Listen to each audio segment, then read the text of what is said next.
तो स्टूडेंट्स आज हम स्टार्ट करते हैं हमारा new topic calculation of amount of subscription. आपको पता है हमारा लेसन हमारा फर्स्ट चल रहा है NPO not for profit organisation और आज हमारा टॉपिक है calculation of amount of subscription. बच्चों सब्सक्रिप्शन का मतलब क्या होता है? सब्सक्रिप्शन मींस मैंने आपको बताया था कि सपोज करिए कोई एनपीओ है, कोई स्कूल्स है, हॉस्पिटल्स है या कॉलेज है, एनीवन, ठीक है, व्हाटएवर, किसी भी एनपीओ को ऑपरेट करने के लिए उसको किस चीज की नीड होती है? फंड्स की। उसको नीड होती है किसकी? फंड्स की। अब जो फंड्स है वो कहाँ से आता है? Through government, through local public, और कुछ उस एनपीओ के अपने होते हैं मेंबर। वो मेंबर ऐसे होते हैं जो मेंबर पर पर्सन के हिसाब से कुछ अमाउंट एनपीओ उस पर्सन से चार्ज करता है। सपोज करिए कि एक एनपीओ के अंदर 100 मेंबर्स हैं, ठीक है, और हर पर्सन का ₹1 का सब्सक्रिप्शन अपने एनपीओ को ऑपरेट करने के लिए दे रहा है, तो इट मींस पर ईयर के हिसाब से उसको ₹100 उसको as a part of amount जो रिसीव्ड होती है थ्रू मेंबर, उसे हम कहते हैं सब्सक्रिप्शन। सब्सक्रिप्शन का मतलब ये होता है कि किसी भी एनपीओ के अंदर जो मेंबर्स होते हैं वो मेंबर जो अपना एक कंट्रीब्यूशन डोनेट करते हैं, ठीक है ना, एक कंट्रीब्यूशन जो देते हैं अपने किसको? वो एनपीओ को, उस अमाउंट को कहते हैं अमाउंट ऑफ सब्सक्रिप्शन। तो अब हम इस टॉपिक के अंदर ये पढ़ेंगे कि सब्सक्रिप्शन को किस तरीके से कैलकुलेट किया जाता है। ठीक, अब सब्सक्रिप्शन को कैलकुलेट करने के लिए मैंने आपको बताया था कि हम लोग बनाते हैं एनपीओ में दो तरह के अकाउंट, एक होता है हमारा रिसीव एंड पेमेंट अकाउंट, एक हम बनाते हैं इनकम एंड एक्सपेंडिचर अकाउंट। अगर रिसीव एंड पेमेंट अकाउंट की बात की जा रही है, ठीक है, और अगर आपको कोई भी अमाउंट सब्सक्रिप्शन की अगर आपको रिसीव हुई है, ठीक है, तो फिर तो आप उसे कहां रिफर कर देंगे? रिसीव पे कॉलम, ठीक है, चाहे वो आपके प्रीवियस ईयर की हो, करंट ईयर की हो, या फिर आपके वो नेक्स्ट ईयर की हो, ठीक है, इससे हम लोग कोई भी डिफरेंस क्रिएट नहीं करते। But in case of income and expenditure account we record only those amount which are related for current, ठीक है, जो हमारे करंट ईयर से रिलेटेड होती है। अब ऐसे केस के अंदर जब आप इनकम एंड एक्सपेंडिचर अकाउंट बना रहे हैं, वहां पर आपको सब्सक्रिप्शन के अंदर ये दिखाना पड़ता है कि कौन सी अमाउंट आपके पास में करंट ईयर की। मान के चलिए आपको एक सेशन में, सपोज करिए सेशन आपका चल रहा है 80-90, this is the current year, okay, तो जो प्रीवियस ईयर का सेशन होगा वो हमारा कौन सा होगा? 17-18, जो कि हमारा प्रीवियस ईयर था, एंड नेक्स्ट ईयर का हमारा सेशन कौन सा होगा? हमारा 2019 एंड 20। ऐसे हमारे पास मान के चलिए किसी सेशन में आपको ₹100 आपको रिसीव हुई as a part of subscription इस पीरियड में, यहां पर आपको ₹100 आपको सब्सक्रिप्शन रिसीव हुए हैं, बट इसमें से वो कहता है कि ₹10 related to previous year and ₹40 related to next year. तो अब हमें ये कैलकुलेट करना है कि करंट ईयर में सब्सक्रिप्शन को कितना मिला है। ओके, तो हम देखेंगे हमारे पास टोटल कितने मिले? ₹100, ₹10 प्रीवियस ईयर के, ये भी नहीं आएंगे, और ₹40 लास्ट ईयर के, सॉरी नेक्स्ट ईयर के, वो भी नहीं आएंगे। इट मींस 40 और ₹60 ऐसे हैं जो हमको अदर ईयर्स के मिले हैं, तो रिकॉर्ड नहीं करेंगे, तो बचा क्या हमारे पास में? Sorry 50। It means current year के हमारे पास जो सब्सक्रिप्शन आया वो सिर्फ हमारे पास आया केवल ₹50, ठीक है। तो हमको इनकम एंड एक्सपेंडिचर अकाउंट के अंदर हमें सिर्फ सब्सक्रिप्शन निकालना होता है, सब्सक्रिप्शन फॉर करंट ईयर, ठीक है। तो अब इस बेस पर करके अब हम इस अकाउंट में सब्सक्रिप्शन को कैलकुलेशन, उसकी कैलकुलेशन देखते हैं कि वो किस तरीके से होती है, उसके अमाउंट में कैसे आप कैलकुलेट करते हैं। बच्चों उसके लिए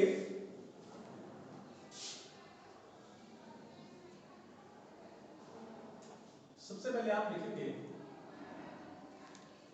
अमाउंट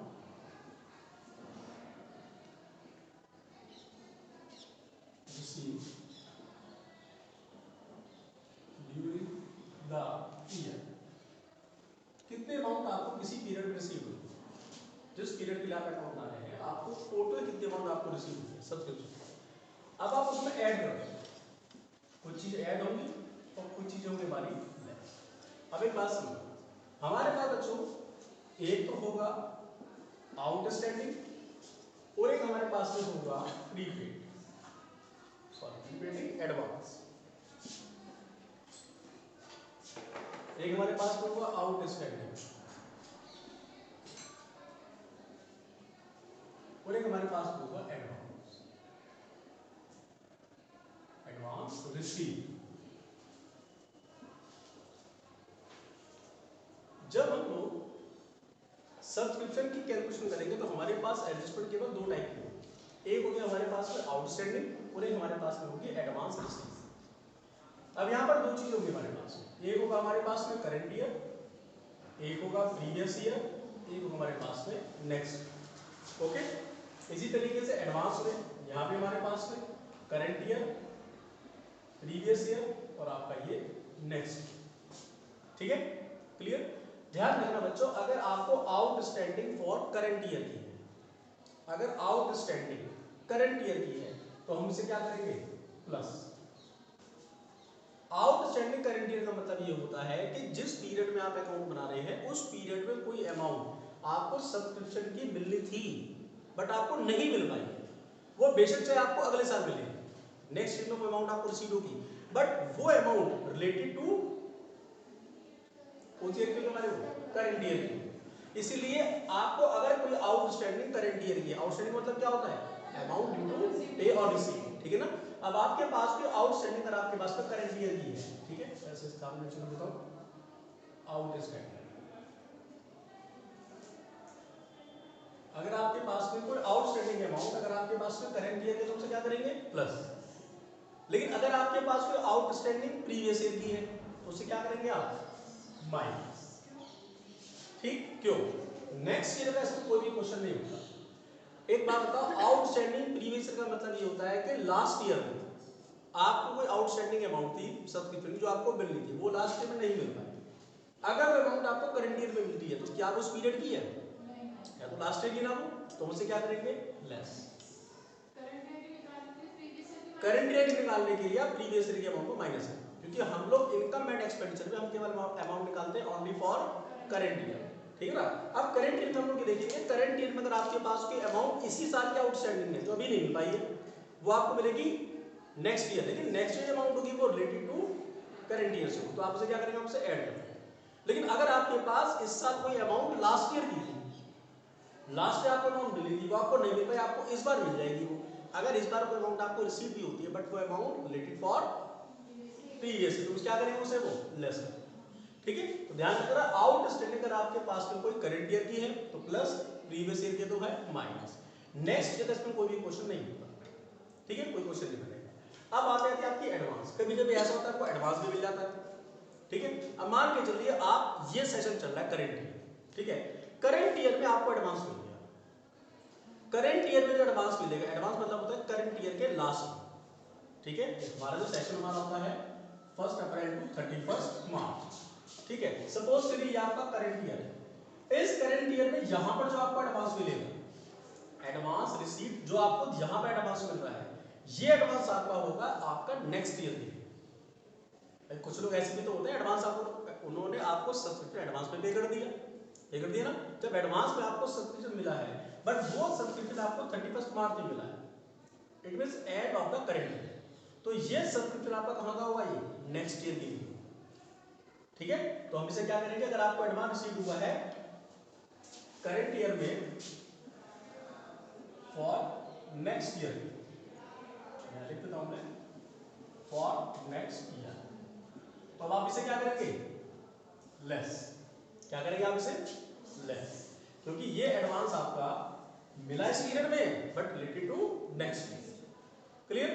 अब आ जाता है एडवांस रिसीव। अगर आपको कोई एडवांस अगर आपको प्रीवियस ईयर में मिला हो, लास्ट ईयर में, ठीक है, it means suppose that session 2019-20, the current session is 2020-21, last year में कोई आपको एडवांस मिला, सोचो लास्ट ईयर में जो एडवांस होगा वो इस ईयर के लिए होगा, वो इस ईयर के लिए हो, तो अब हम उसे क्या करेंगे,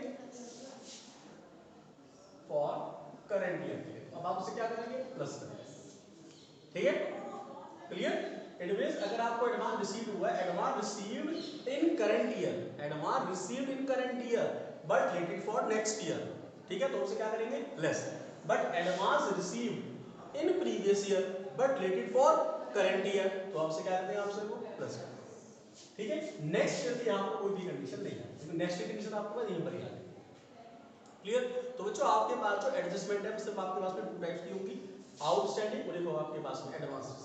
आउटस्टैंडिंग कैसे करना, if outstanding related for current year तो we should be added, and outstanding related for next year, sorry previous year, so we, तुमसे क्या करें से वो लेस करें, ठीक है, we should be less.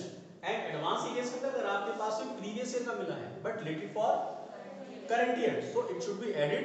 And if advance received related for next year but received in current year, so it should be less.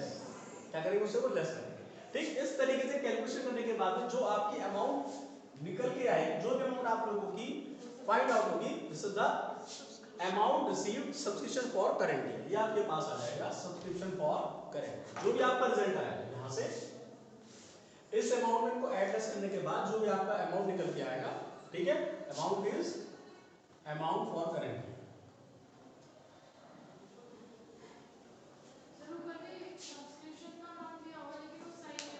हाँ, actual में आप लोगों को जो इनकम एक्सपेंडिचर के क्वेश्चन आपको आएंगे करने के लिए, उसके लिए आपको दिया होगा क्वेश्चन में receipt and payment account. Receipt and payment account से आप लोग बनाएंगे income and expenditure. Okay, clear? इसीलिए तो रिसीप्ट एंड पेमेंट अकाउंट के अंदर तो आपको दिया होगा पूरा अमाउंट रिसीव हुआ होगा, बट उसमें इंफॉर्मेशन होगी, this amount is related for current year, this related for next year, ठीक है, इस तरीके से। तो आप इस तरीके से आपको एडजस्ट कर देना, तो रिजल्ट आपको निकल के आ जाएगा amount receive for current year. Clear? ठीक है। So now student, we start the numerical on this topic. So question number 16. The first question of this topic is question number 16 is during the year ending 31 March 2021, subscription received by the Jaipur Literary Society were rupees 4,20,000. These subscription include rupees 14,000 received for the next year received for the year ending 31 March 2020 on 31 March 2020. Subscription due but not received were rupees 10,000. What amount should be credited to income and expenditure account for the year ending 31 March 2021 as subscription? बच्चों सारे question के अंदर आप देख रहे हैं यहाँ पर आपको during the year ending 31 March 2021, it means हमारा जो करंट ईयर है वो हमारा 2021 है, इट मींस 2020, ठीक है। हमको इस पीरियड के अंदर जयपुर लिटरेरी सोसाइटी से सब्सक्रिप्शन रिसीव्ड हुआ है 4,20,000, ठीक है। तो सबसे पहले देखेंगे इसका हमारा जो करंट ईयर है वो हमारा कौन सा है 2021, ओके। अब आपसे कह रहे हैं कि this subscription include 14,000 receive for year ended 31 March 2020। 14,000 rupees ऐसे है जो 2020 से रिलेटेड है, 20 मींस प्रीवियस ईयर से रिलेटेड है। मैंने आपको क्या बताया था, प्रीवियस ईयर की अमाउंट को क्या करते हैं लेस, तो वो रिलेटेड नहीं है वो। बट आगे आपसे कह रहे हैं कि ऑन 31 मार्च 2020, तो 31 मार्च, बच्चों इस क्वेश्चन में जो नेक्स्ट लाइन है ऑन 31 मार्च 2020, ये 21 होगा। अगली जो लाइन आपकी नेक्स्ट आपकी लाइन में है on 31 March 2020 subscription due but not receive rupees 10,000। Repeat कर लेना, ये 21 है, ये 21 है। जो थर्ड आपको लाइन क्वेश्चन में दे रखी है, ठीक है ना, 31 मार्च 2020 वो 31 मार्च 2021 होगा, ये गलत है इसमें session. 31 March 2021 subscription due but not receive, it means current year का सब्सक्रिप्शन ड्यू हो चुका है बट रिसीव नहीं हुआ है, करंट ईयर